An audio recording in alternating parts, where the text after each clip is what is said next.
Hello, and yes, it is that day of the week, Friday. Friday's Fun Facts with Liam. And we're going to be doing.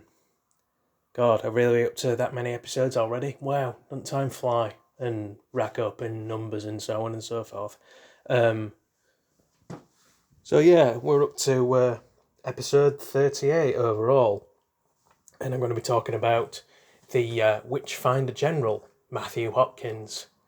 Talks about on Susanna Lipscomb's Witches series, and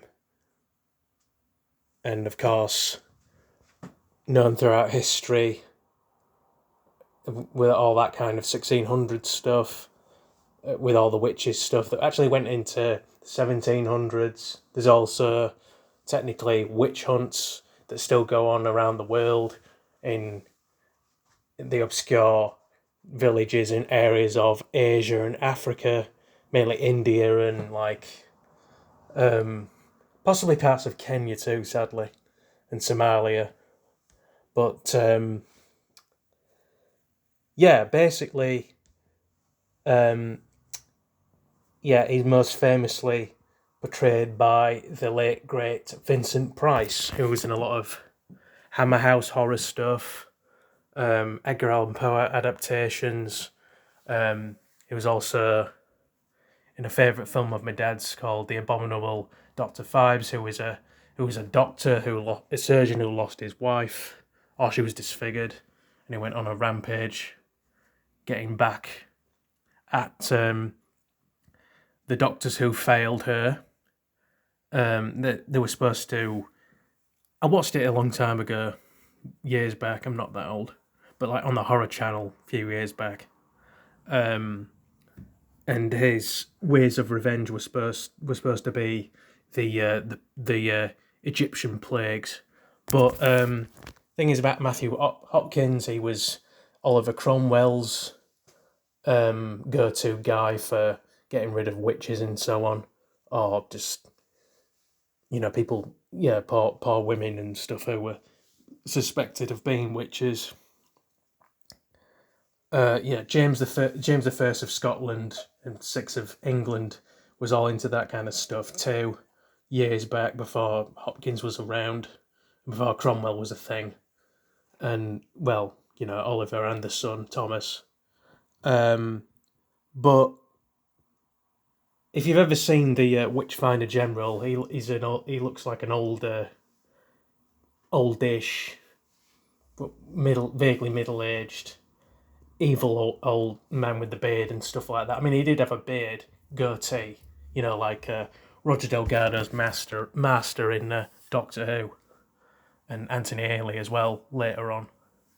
But actually, he was more like between the ages of 27 and 28, so like my age.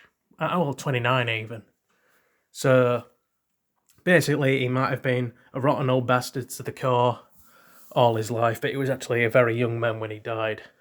But as mentioned in that Witches show by Susanna Lipscomb, who does all the also like loads of royal history stuff, really interesting stuff from like way back, hundreds of years.